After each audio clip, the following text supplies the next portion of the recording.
conversation and make sure it's not just me talking with the Commissioner.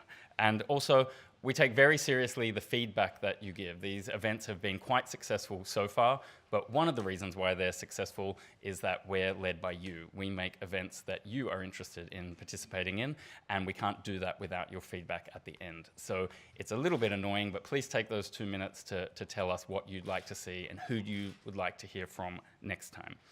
So now I would like to thank our sponsor, Huawei, for supporting and sponsoring this conversation to take place.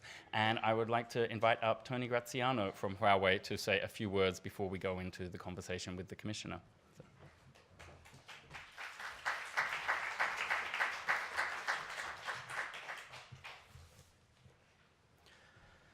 Thank you very much, Ryan. Commissioner Moedas, ladies and gentlemen, it is a great honor for Huawei to be associated with this event, and for me personally to provide a welcome address. I think it is this type of event we really need here in Brussels. You know, after all, it's the capital of Europe, where important policies are drafted, discussed, and lobbied for. So I thank Ryan Heath, POLITICO fine and fearless senior EU correspondent, for organizing this lunch event and for inviting me to provide the welcome address on behalf of Huawei. I've got to know Commissioner Moedas since he became commissioner last year.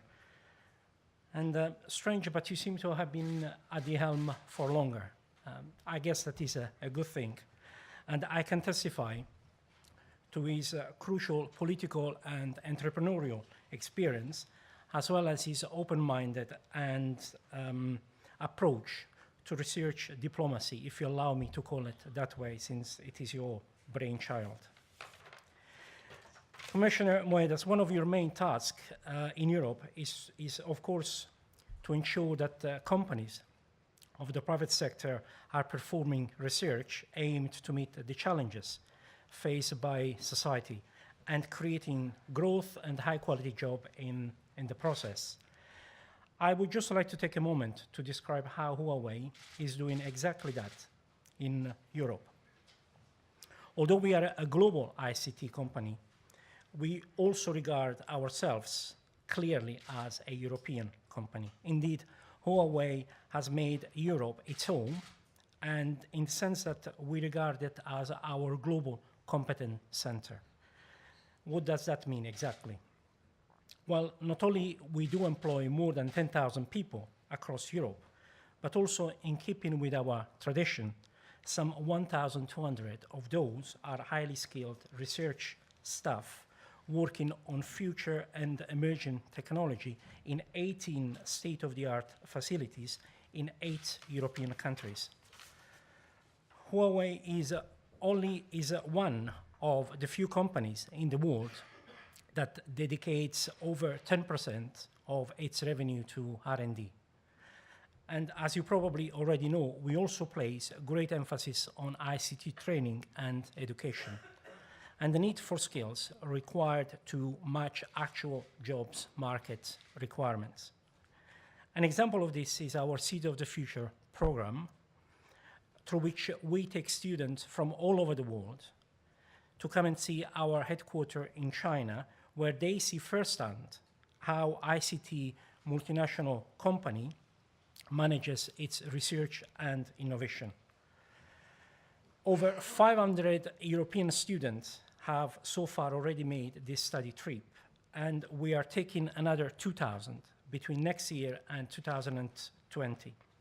Now, I'll come back to what the Commissioner is looking for here, private companies that are creating high-quality jobs and meeting the challenges of society. Huawei will continue to create high-quality jobs in Europe, striving to close the digital divide. We are a relatively young company, established in 1987, and first landed in Europe 15 years ago.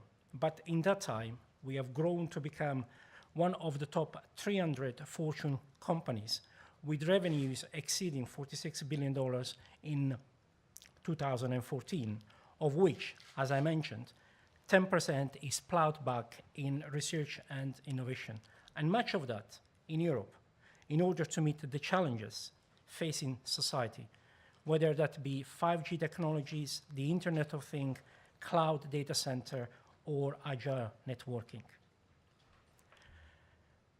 Participating in an event like this makes me think that what we all have in common is imagination. We imagine doing business in an ecosystem where research and innovation is aimed not only towards giving us more material benefit, but where it enables the right conditions and connections for creating a fairer society. We imagine, in short, a better place in which to work and live. And it is on that note that I would like to thank you for joining us for this interview with Commissioner Moedas and the networking lunch afterwards, which I am sure you will all find plenty to discuss.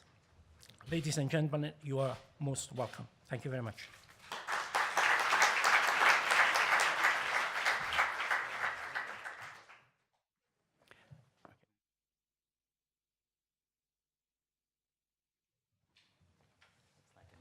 Yeah. Hollywood comes to Brussels.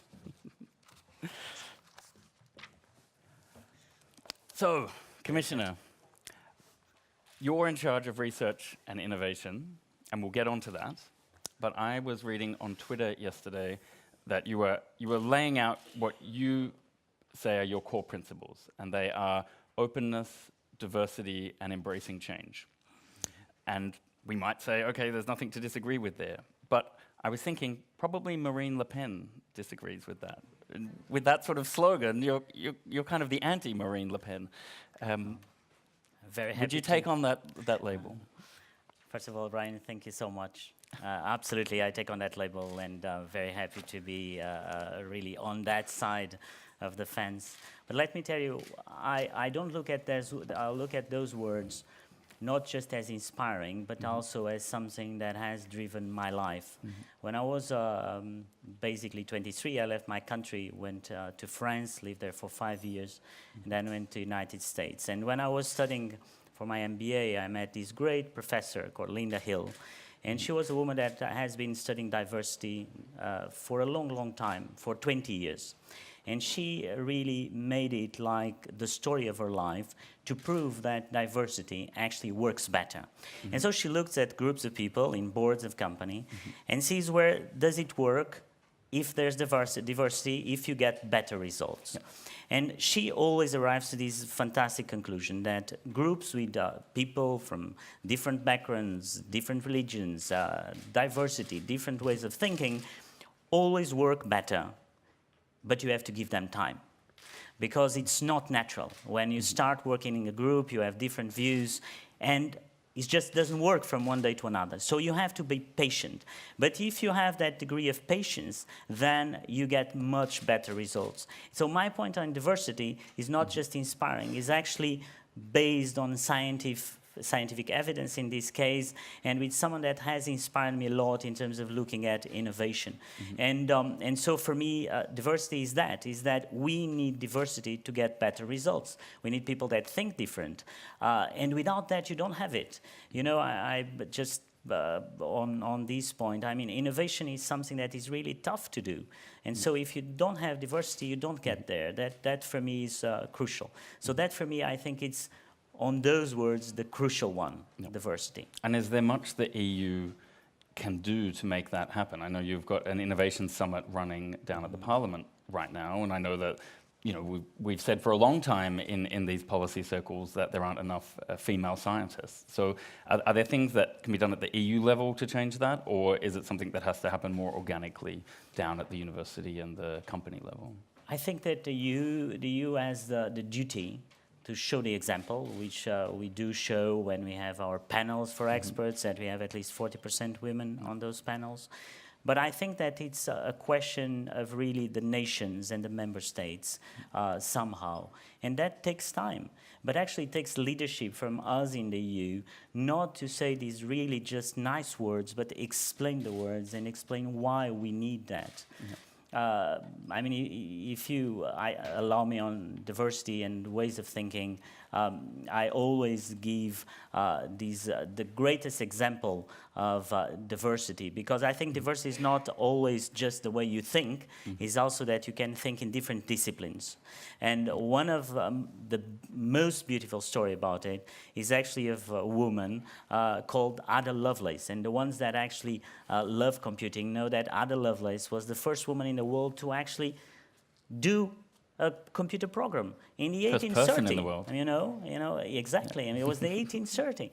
And the funny part of the story of her personal life is that she was the daughter of Lord Byron. And as you know, Lord Byron was a poet, but he had a life that was a little bit separate from the wife. And so the wife was really upset at Lord Byron and said to Ada, look, you're going to study math. You study math, just math and pure science. I don't want you to look at humanities. This story is very well written in one of my preferred books called The Innovator from Walter Isaacson. And basically, she started studying math and she became a great mathematician. And when she actually was the first to do this computer programming, her partner was a man, Charles Babbage, and she looked at him and said, look, Charles, you know that we could think about these actually not just doing just numbers, we could do music, we could do poetry through programming. And I mean, she had the vision of what the digital economy would be in the future. And for 100 years, no one knew about her story because she was a woman and Charles Babbage was the man. And you know, I think that those are the stories that really inspiring me to actually do my job, that really it's what a political person should do. Yeah, well, that reminds me of Justin Trudeau's comment when he was he formed his first government, and obviously it was a very diverse cabinet. And he was asked, well, why? Why is it 50% women? And he said, because it's 2015. Yeah, and it struck me that that was the answer of someone from a new generation of leaders. And in a way, I would put you in that category. And I think that is leading me into this point where you did, you've got a long CV. Harvard was one of the places you studied at, but you also did the Erasmus program. And I think that's my point. You're now part of this Erasmus generation where I think there are 4 or 5 commissioners who did that program. How did participating in Erasmus change you, and how is it changing the Commission 20 years later? I think, I mean, for me, it was the big change in my life, you know, that when you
disciplines, as we call it, in between the arts and the sciences. So the other Lovelaces of today, they're not there because university professors are so rigid. They want you to study just that matter and that subject matter, not others. And that's another of my points in terms of research and linking to education, is that now it's time to go from breaking the barriers in between countries to breaking the barriers in between disciplines. It's essential for innovation. And that brings me to the sort of rhythm of your mandate in a way, where Moira Geoghegan-Quinn set the tone and won the budget for a bigger Horizon 2020 program, the innovation program you're managing. And you're going to have to set the tone for the next round, but towards the end of this mandate, and that leaves it, it's not quite a quiet time, it's not quite an invisible portfolio, but it's a bit of a different rhythm for these first couple of years. So are you diving into those other issues and taking that chance to drag Europe in those other directions in those first 2 years? I think that that's the biggest mission of all, is that you have to go around the member states and explain to people, look, you just have two ways to actually get richer and get a better life for your citizens. One really is basically to create different products that people can sell for a higher price, that you can pay for better jobs and create more jobs. And that's really the way of going up the ladder of quality. Then some people decide in some countries that to increase productivity, they reduce costs. But that's not the choice of Europe. That's not the Europe we want to. And so that makes that you have to make choices. And when you look at the budget, the European budget, and I'm going to just give the figure, I'm not going to comment on that, but you look at the whole budget and you see that 72% is actually in structural funds and agricultural policies, and you see that 8% is in research, science, and innovation. I think that it's not a question really of a bigger budget, is a question of choices, is a question how do you allocate your money in Europe, and I think that I will push for something that I think is the future of Europe. I mean, I was very recently in China, and I met with different companies, including here your sponsor of the day.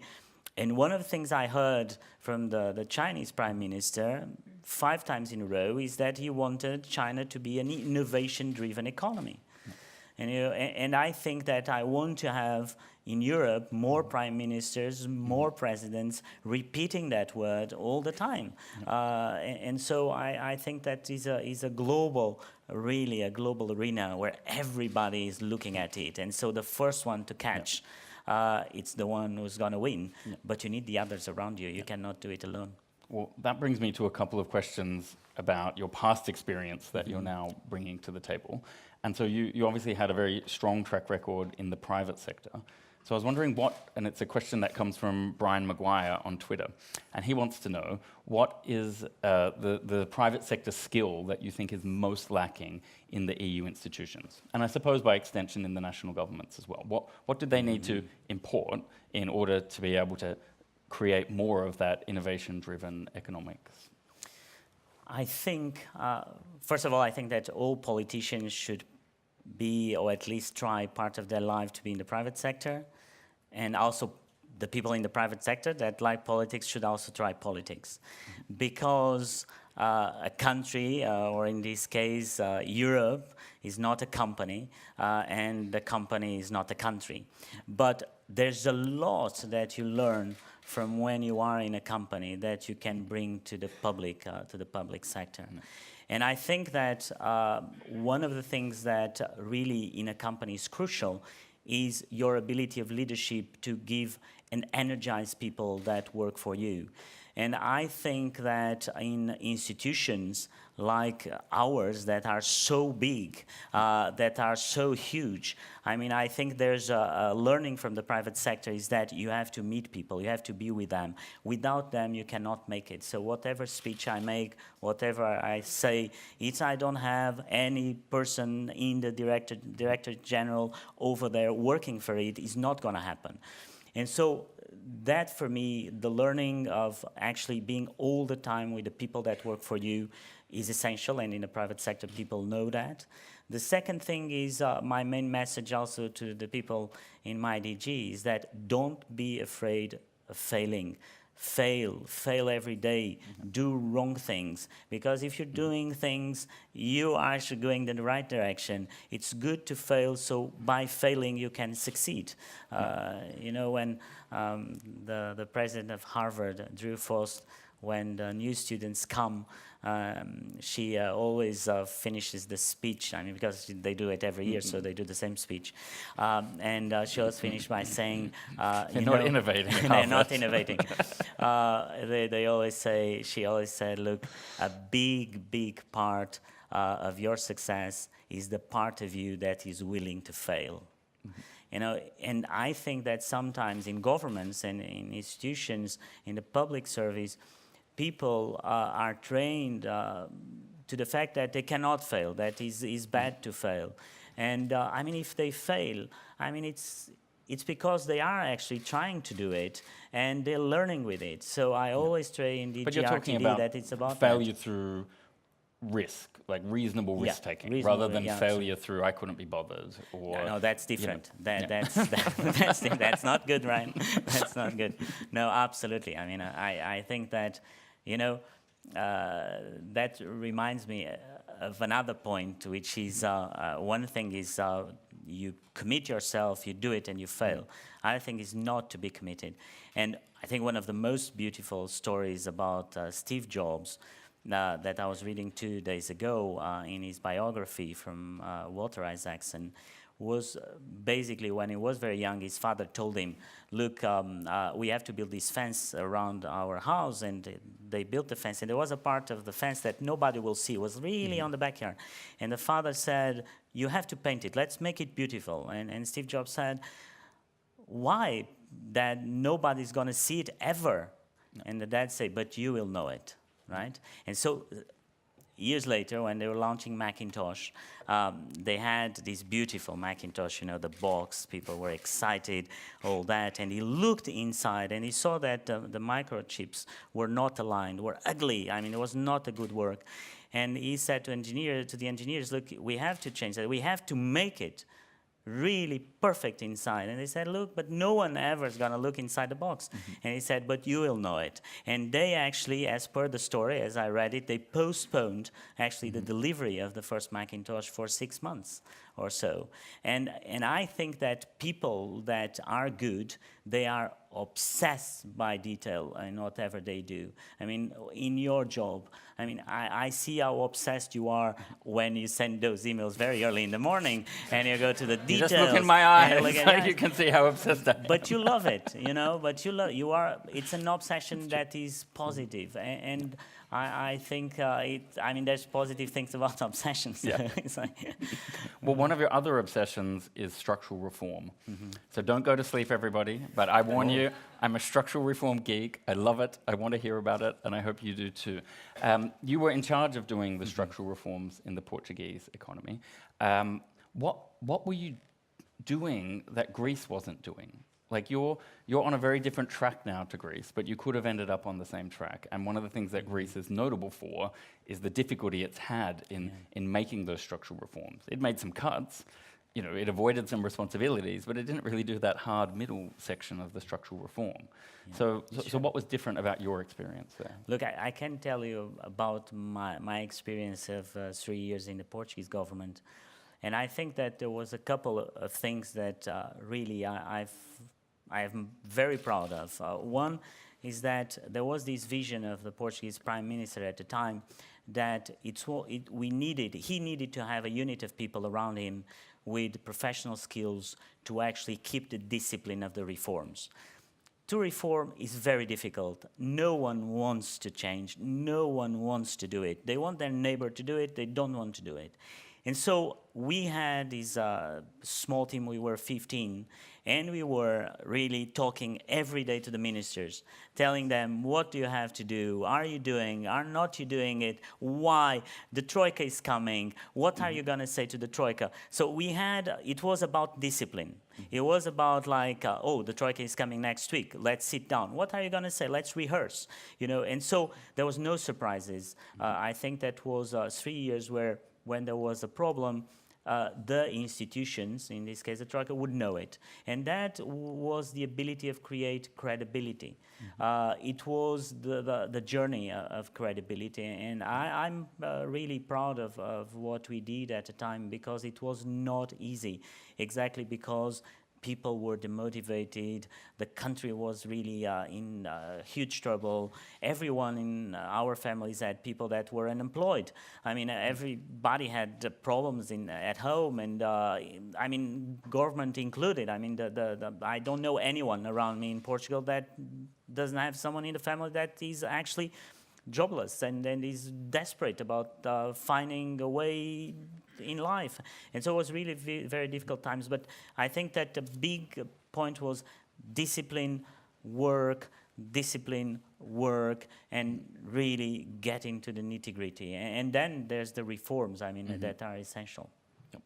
And one thing I noticed about Portugal when I was working at the Commission, we really struggled to get anybody to use their regional policy funding to use it on things like broadband or develop big smart cities projects. You know, people wanted their IT research money to go to IT research, and they wanted their regional money to go to a bridge or a swimming pool or something like that. But Portugal was very different there.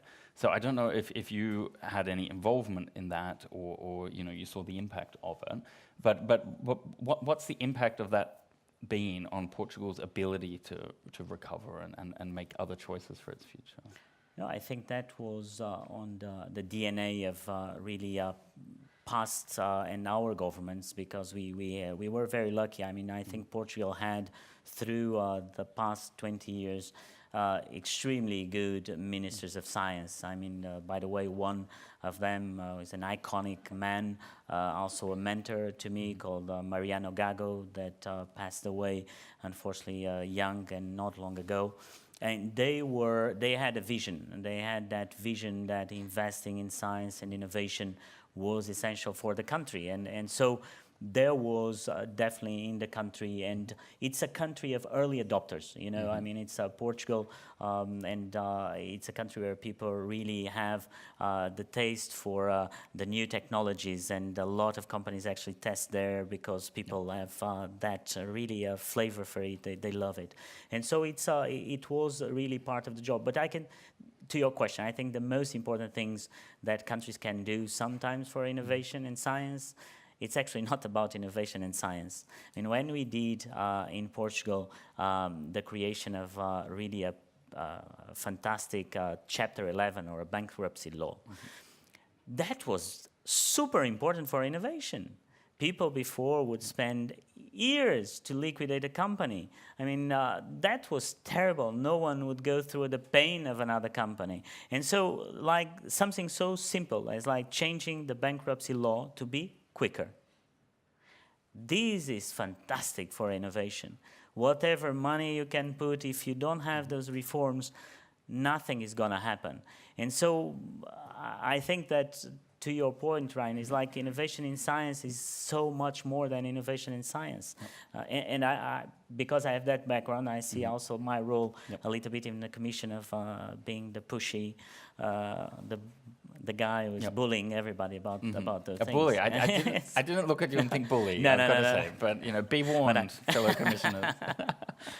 Now, Portugal's got a new government now, and there's been lots of drama around whether that would change sort of Portugal's ability to stay in European systems. What's your take on the government's formation and how it's performing? Right, and I appreciate your questions about Portugal. I do not represent Portugal, as you know. I represent all the Europeans, and I'm very proud of it. I'm very proud to actually of my European role, and that's for me extremely important. In terms of the Portuguese government, now the government is in place. I've been with the Minister of Science, which is a fantastic man, really. I mean, Manuel Heitor.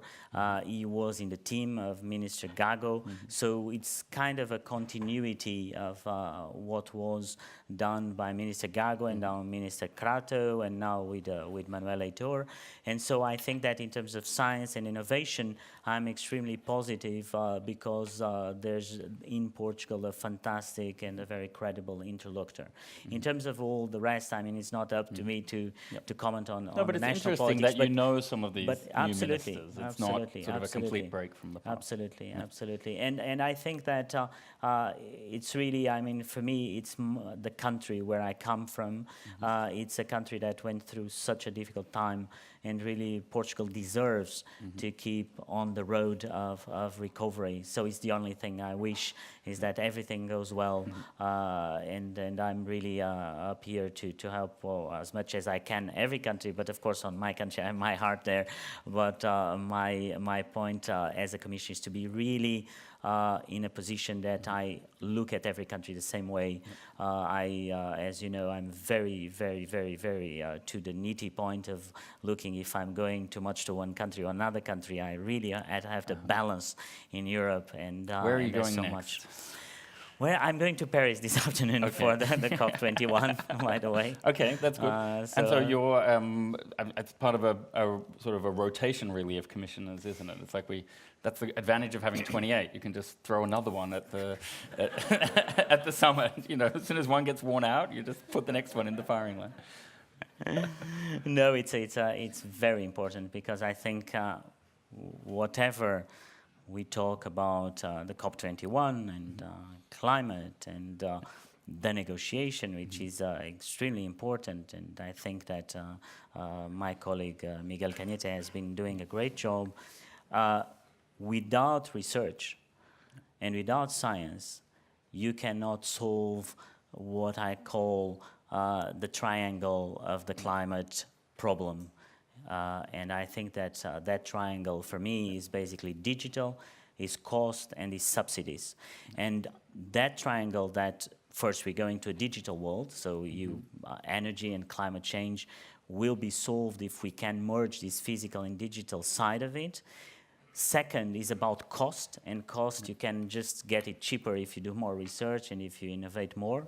And third, I think it's this huge imbalance in between subsidies to fossil fuels and to fossil sources. So we have to put that imbalance right. We have to get more money to research and science. And so that will be a little bit my message for... And do we have to, maybe there's, I'm not going to turn it into a square, but maybe there's another layer there as well, where there are some people who really just don't believe the climate science. So I'm struggling with what word to use here, because science isn't about belief, it's about something is or it isn't, it's fact or it's not fact.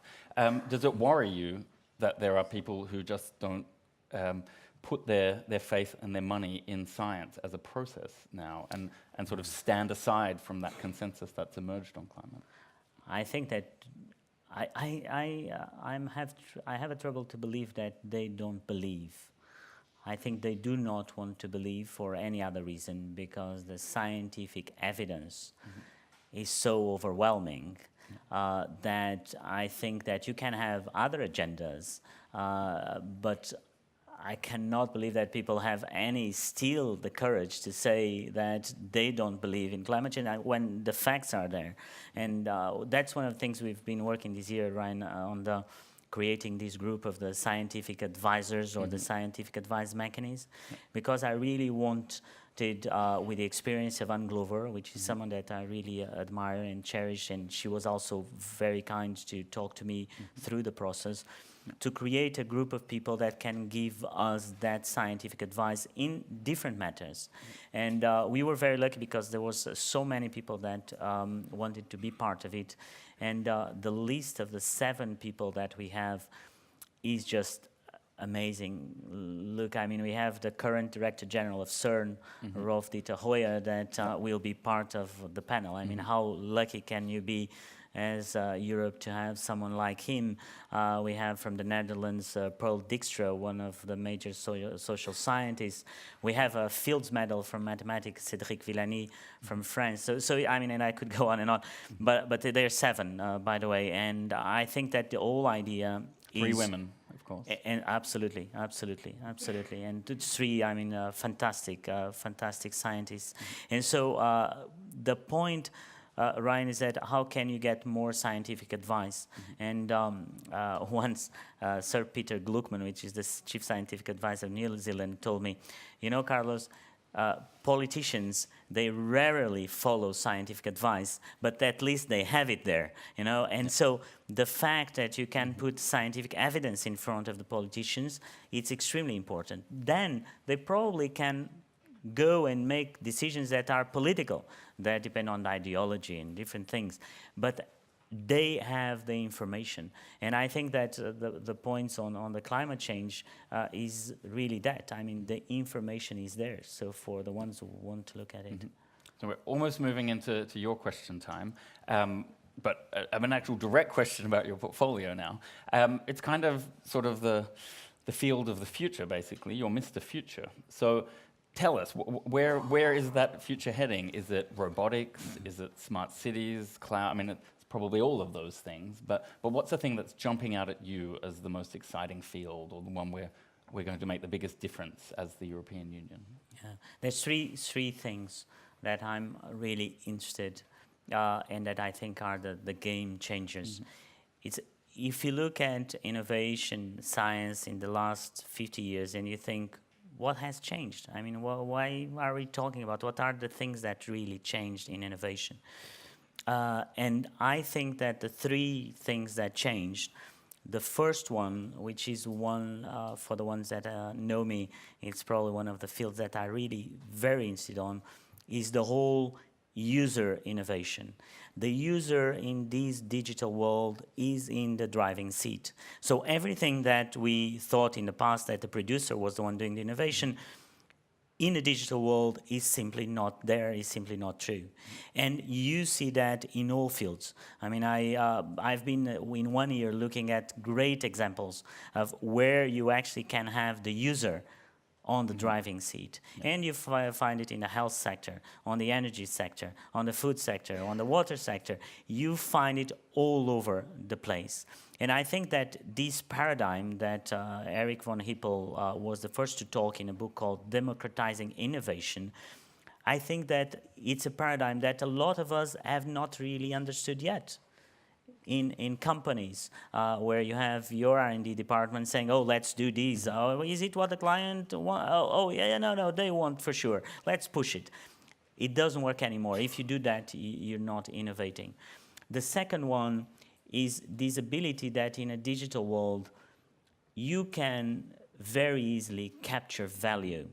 What do I mean by that? Is that you don't need to be an expert on a field to actually be successful. No. I don't think the people in Spotify were experts in music. No. They were experts on the digital world. They were experts on the digital, and then they grabbed it. Yeah. And suddenly you have these incumbents that are getting really uncomfortable. Well, finance is the next example. We're one of the guys on our Politico 28 list that do transfer wires. Exactly. You know, they weren't bankers, they were people who just needed to move money and were sick of the bank. Absolutely, yeah. Absolutely. And that really, when you look at those companies, you see that pattern that you can be small and get really big very quick. I mean, when you think that, just not talk about technology, when you think about a company like the Spanish retailer Zara, they were created in a small town in Spain. I mean, so there's no more borders. And I think that that ability of getting bigger very quick is fantastic. And the third, just to the third point, which actually I think is the other big change, it's really on what Clayton Christensen calls the market creating innovation, is that the Ubers of this life, the Airbnbs, they are creating markets that were not there before. And so I have always a positive view on these points. I know that there's a lot of talks in terms, are they fairly taxed? Is it competition, blah, blah. No, I mean, there's a positive angle. That's the angle of the Commission for Research and Science, is that these companies are creating economic transactions that otherwise would not be there. They're tapping into the non-consumption. They're tapping really on creating things that would not exist otherwise. And at the same time, they're sustainable. sustainable. I'm going to talk about it in COP21 because, I mean, really, when you look at the Ubers and the Airbnbs, they are using free capacity, capacity that is already installed. So you're not building more, creating more cars and building more hotels. And so I'm the positive look here. Then we can talk about all the others, but I think that that for me is my positive view. Let's get on to some other positive topics Very before we good. get into the quick answer part of the interview. What Portuguese wine are you going to recommend us? And it can be port. We don't need to be specific to wine. No. It can be the Portuguese wine from my region, from Alentejo, which is a great region. It's not as the Douro. It's a little bit heavier and a little bit more alcoholic, but it's still a fantastic wine. And so if you find wines from my region called Alentejo, just drink it. I say, they are all good. All good. Now, what I learned from our last breakfast is it wouldn't be a playbook event if we didn't ask you who your favorite James Bond is. Oh, that's a very tricky question because I'm not a James Bond fan. Okay. I know. There's going to be a fight at the college next Wednesday when Vestager comes across you. I have never. I mean, that's life. I mean, when I was very young in Portugal, everybody has to like football. And if you don't like football, you're someone strange. And I never liked football. I mean, I never went to, because I don't like it. And so I had to hide and lie about it. Say, I'm from Benfica or from Sporting, and it's a very good match this weekend. And so I tell myself, I'm not gonna lie anymore. So James Bond, it's not my type of movie. Okay. Now I learned that you have a French wife, and I also saw that you studied in Paris for Erasmus. So I'm going to ask you how you met your wife, and whether there's any connection between those two things. Yeah, no, it was I was in Paris. I love Paris, love France, and I met my wife in a very, it's not sexy or romantic, right? Okay. I was preparing for my MBA, and I was doing my TOEFL and GMAT thing, and I went to have some courses for that, and I saw this really very nice, fantastic French girl. That is my wife, and she told me that her name and her last name, by coincidence, is kind of Portuguese. And so we start talking, and we're trying to find links. And so it was not romantic, but it was about being very serious and trying to do our MBAs and our studies. So I mean, not a fantastic story, but that's a reality. Story. That's a reality. Now, if you had a vote in the United Nations and someone put forward Kristalina Georgieva to be the UN Sec-Gen, would you vote for her? Yes. Yes, even if I would be very, very sorry to see someone like Vice President Kristalina Georgieva to go. I'm saying yes to a question that you're asking me. I'm not even saying that it's real or that it's going to happen. Which is very dangerous for a politician to do these kind of scenarios. Yep. But if I had the power to vote to someone as good as she is. I mean, she's really a fantastic vice president, and she does a little. She's doing what I was telling about energizing people, talking to people in the commission. She talks with everyone. She wants everybody to be motivated. She is a great leader. I mean, I'm really very, very impressed. So I would vote for Kristalina to be whatever she wants, and president, prime minister. But I mean, I don't think I can vote for those things. Okay. Now it's over to you guys. Who would like to ask the commissioner a question? Here we are in the second row. And if you just explain who you are and if you're representing anybody when you ask the question. Okay, thank you very much. Well, my name is James Cogan. Oh, yes. Oh, sorry, there are microphones on the side there. There is? Yeah. Oh, there's okay. all, very fancy here. We innovated the... Oh. There we go. There we are. Thank you very much. Okay. So my name is James Cogan, and I represent Ethanol Europe Renewables Limited. And we're at the coal face of innovation in Europe, and we invest a lot every year in innovation, but mostly in the industrialization of innovation. So it's about jobs and growth, and not just about the lab, the small scale lab stuff. And we are often very confused at the way Europe actually manages innovation through the 8% of the 1 trillion euros that you mentioned earlier on. And we engage with that quite intensively, also with that and with the legislation around it. So I would say just two very short, three very short observations about how that funding, that 8% is handled, is one, allow more people fail during it. So you're giving out 80 billion. Well, make 10 or 15% of them fail, just like it happens in Harvard at the moment. Once you get through the first stage, everybody's a winner, and that doesn't encourage excellence. Number two, take the 5% that we use for so-called coordination and support actions, which are managed through this kind of a rhythm of funded projects, and take most of that money and professionalize it into executive agencies that manage the 40 or 50 sector development agencies, whether they're bioeconomy or photonics or aviation or water or waste. And three, when you're giving out the money, look for leaders and track record. And that means meeting people, looking at them in the eye, and doing it more like as if you were giving away your own personal money and you wanted to actually see something back, rather than the kind of arm's length anonymous process we have today. That's it. Thank you. Be Moedas and Partners Very good. venture capital firm. Did you have any reaction? No, I have because I think that I mean I'm just more do a broad comment, and I think that, and thank you for being so precise in your comment. But one of the things that I noticed in this first year, I would go around and I'll see these researchers and scientists, and they always would come to me and tell me, I would ask him, what do you think? I mean, what do you have from Europe? I mean, are you thankful for that? And they would say to me, the best thing of Europe is the European Research Council. And I would ask why. And they would say, why? Because the European Research Council does what everybody should do, is like to give the freedom to the scientists to do whatever they think is right to do. It's a totally bottom-up approach. And I think that we are still lacking that in innovation. We want, and that's one of the major points that answered probably to your question, or part of it, of my idea of the creation of a European Innovation Council, which basically is the mirror of the European Research Council, but to innovators. And it's not a building or people or infrastructure. It's about looking at all these instruments, getting them together, and make them more bottom-up. And the thing is really, and you have really smartly put the finger on something that I actually would like that I'm picking brains around Europe, which is that it's very easy to find the best researcher.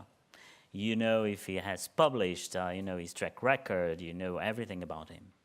But when you're talking about innovators, the great innovators sometimes, I mean, they don't have publications, they don't have somehow a track record because they kind of failed the last company. And so we have to find a process. How do you identify those teams and those people that are the real innovators, and then let them go, let them do. Don't ask questions. Don't be as a planified saying, oh, you do this on this point and you're going to study really on these specific matter. No, let them do. I think that would be my comment. Is that understood, and that's really crucial on my work. So thank you for your comment. Great. The gentleman in the red scarf, then Fabrizio, and then the lady here in the brooch is the order.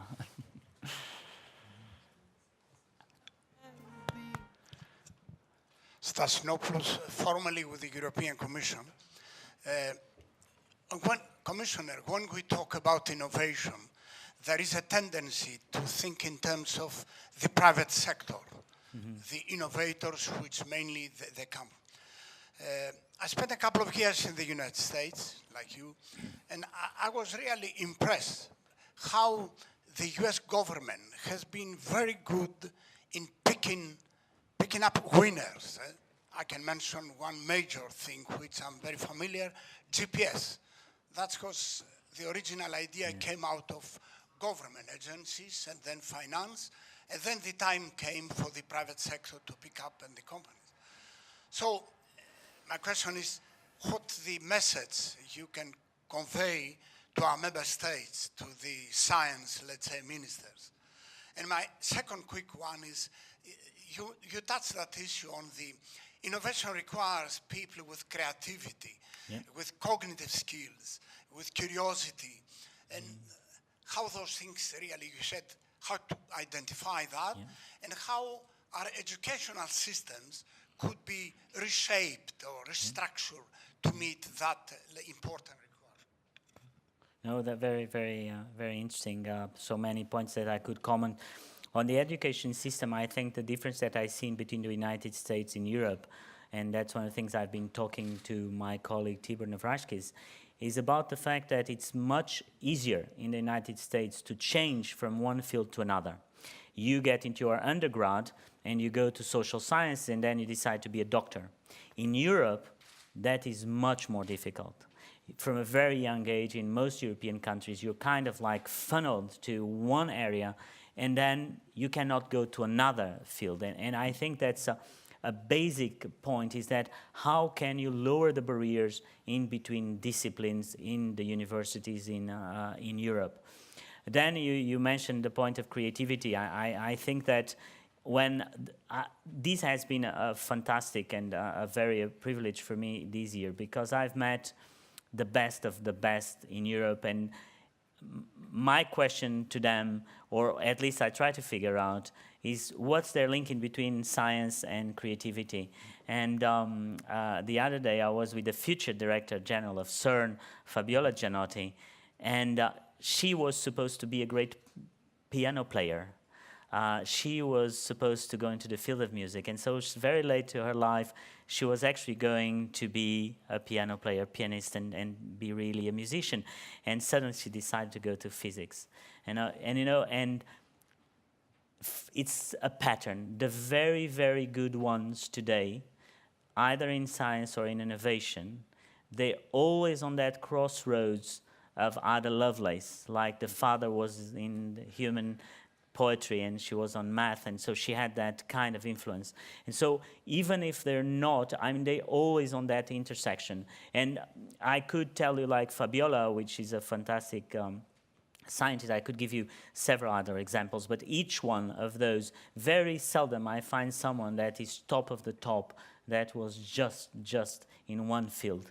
And that for me is fantastic. Then your point on the investment on the public side, I think that the investment in science and innovation on the public side is essential. It's a precondition that without those, let's face it, I mean, without when people looked, like in physics, to the concept of antimatter, who would finance the concept of antimatter? And 50 years later, antimatter is actually the positron scanner, the PET, the PET, that you actually can diagnose cancer and actually do something that saves lives. But so the public is there to finance really on that side, to actually go and put the money where others are not. And that's on the fundamental, but it's also on the venture capital. I mean, our idea of the funds in venture capital is actually to look where are the gaps, where the money is not, that we can help. So I think that it's really one of the fields that the public and the private are complementary.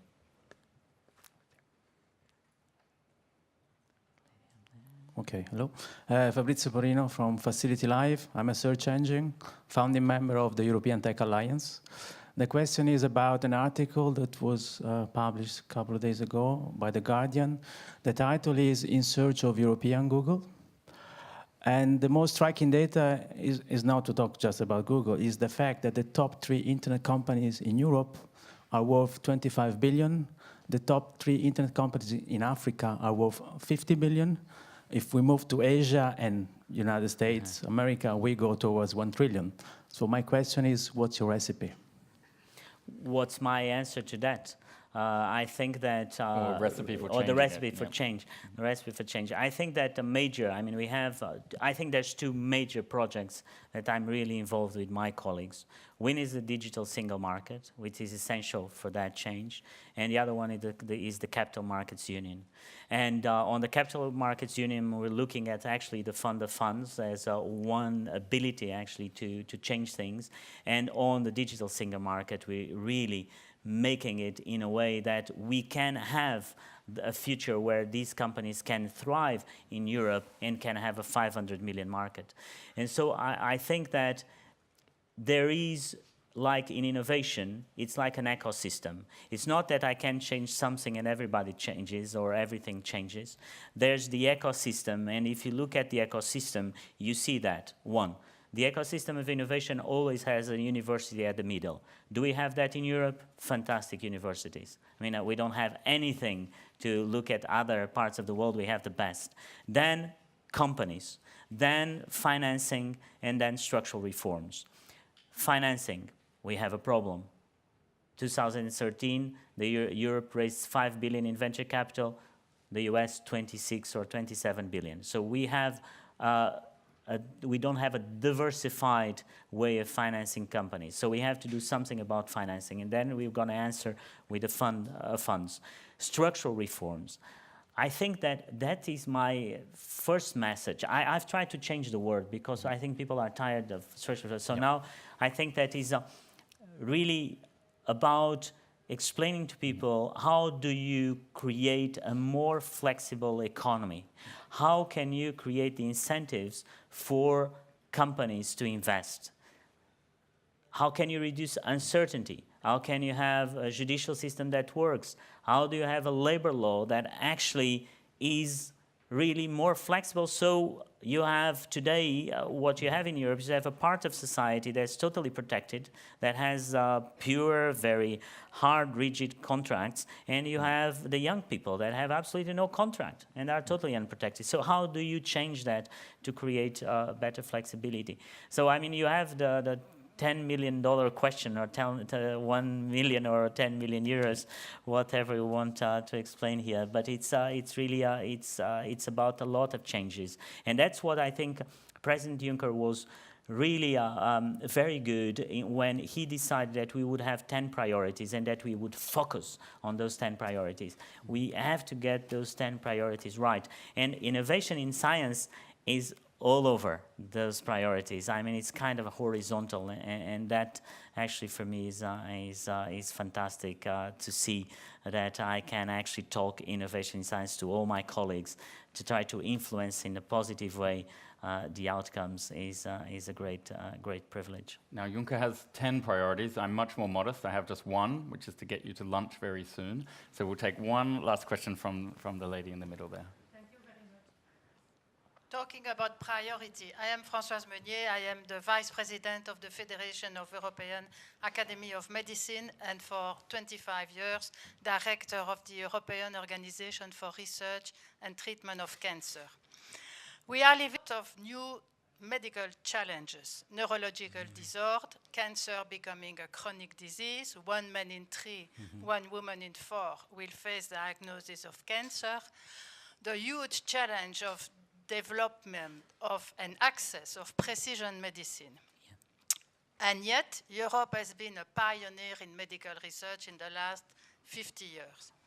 Now, we are very pleased about the SAM and about the high-level group. But what is magic about the 7? There is not a single medical doctor. Couldn't we have 8 and add a medical doctor in those high-level group? Absolutely. I mean, I think that my question or my answer to you, first of all, I think that when I started, I thought about what would be really the fields that are changing with the digital world. And health is, for me, major change in terms of the health system, how the health system is actually merging with the digital arena. And a lot of the points that you are mentioning, I think the solution, and when you look at it, is about how to put people that understand big data with medical doctors together, and that they can actually find the key for the future solutions. Because when you look at science and you look science in the medical arena, you see that it's not anymore just about doctors, but you need doctors. I mean, it's about the intersection in between data and medicine. So I don't know the particular point that you were telling me of the lack of doctors in the high-level group, but I will personally look into it because I think you're pointing out something that is extremely important for me and also for my narrative. I don't have here for you, and that's because I don't really have the names of everybody, but you've pointed out something that it's also for me to look, and I will look, and if you leave in my card, I'll come back to you. Great. Well, what an interesting note to end on. I want to thank you, the audience, for your interest, your tweets, your questions. I want to encourage you to fill out those feedback forms, and then I want to invite you to join us for lunch. The Commissioner is going to be here for at least part of the lunch as well. Yeah. So you can come and grab him for a minute if you're polite too. And thank you to everyone online. Thank you, Commissioner. Ryan, thank you so much. Yep. Really Thank you very much. And Huawei for sponsoring us and the wonderful food you're about to eat. So. Extra special good, he'll make this December the one you